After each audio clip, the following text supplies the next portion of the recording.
2009 yılı 7 iyul Şarkı Türkistan'ın paytaxtı Ürümçide Xitay tarafidan ilip berilgan qirg'inchilikqa qarshi dunyoning har qaysi joylarida namoyishlar o'tkazildi. İstanbulda Şarkı Türkistan Təşkilatlar Birliği'nin uyuşturuşı bilen bir yerga jam bo'lgan Uyg'urlar va Şarkı Türkistan fidoyilari 5 iyul qirg'inchiligining 10 yilligi munosabati va Xitoyning navbatda Şarkı Türkistan'da yo'lga qo'yilayotgan jazo lagerlariga qarshi namoyish o'tkazdi. Bu haqda bayonot e'lon qilgan Şarkı Türkistan informatsion markazining raisi Abdujalil Qarqash mundaq dedi. Bundan 10 yil burun 2009 yılı 7 ayning 5 kuni Xitoy ishg'oli ostidagi Şarkı Türkistanning poytaxti Ürümchida Xitoy ishg'oliyatchilari bilan Xitoy qurollantirgan millatchi shaykalar Uyg'ur musulmonlarga qirg'inchilik etgan edi. Bu voqea va buningga o'xshash voqealar butkul Uyg'urlarning qalbidagi bir yaradir. Ular javobsiz qolmaydi. Xitoy butkul ishlarning o'ltirilgan ziyolilarning, tajovuzchilikka uchirgan qizlarimizning, yetim qolgan farzandlarimizning hisobini bir-birlab berdi. Shuning bilan bir vaqtda shehidlarimizni duo bilan yod etamiz. Türkiye Devlet Reisi Recep Tayyip Erdoğan Beijing'de oxirlashtirgan Iroq Sharq safaridan keyin Türkiye'nin Beijing'deki baş elçixonasida bu qitimqi ziyorat haqida muxbirlarning savoliga javob berdi. Erdoğan Amerika bilan Türkiye orasidagi S-400 masalasi haqida düşman hujum qilsa biz bir yerda sistem bor, tepib olayli, ondan urushayli demdik. Tadbirimizni elishimiz lozim dedi. Shuning bilan birga Erdo'g'an Xitoy bilan iqtisodiy hamkorlik kelishimining tamomlanish bosqichiga kelganligini aytdi.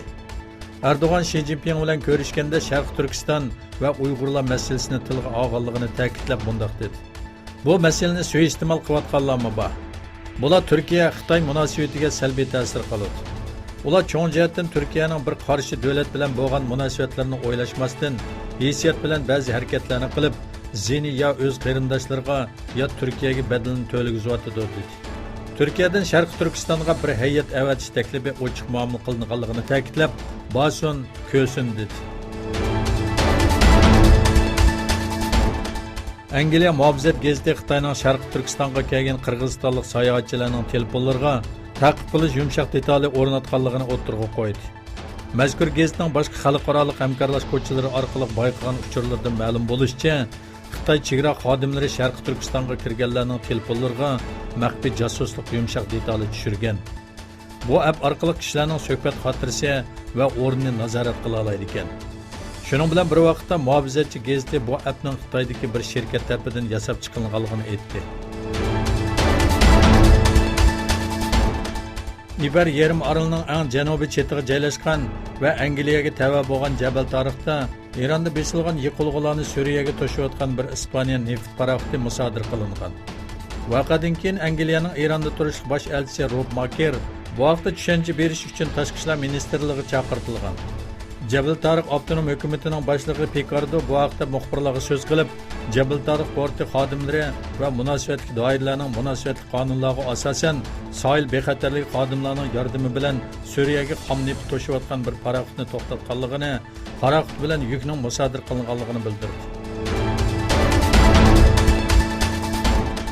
Tunis dengiz tavalligida qonunsiz ko'chmanlarni to'shigan bir kema cho'kib ketgan bo'lib, ulardan 5 kishi qutqizib olingan, 81 kishi g'oyib bo'lgan. Tunis Qizil Ay tashkilotidan Al Monji Salim Anadolu agentligining ziyoratini qabul qilib, Tunis dengiz tavalligida tunugun 86 nafar qonunsiz ko'chman o'ltirgan bir paraxotning cho'kib ketganligini aytdi. O Tunis sahil bexatarlik qismlarining tunugun kechda Marokashlik va Malilik 5 kishini qutqizib olganligini, kemada 7 nafar ayolni o'z ichiga olgan 86 kishi borligini aytdi.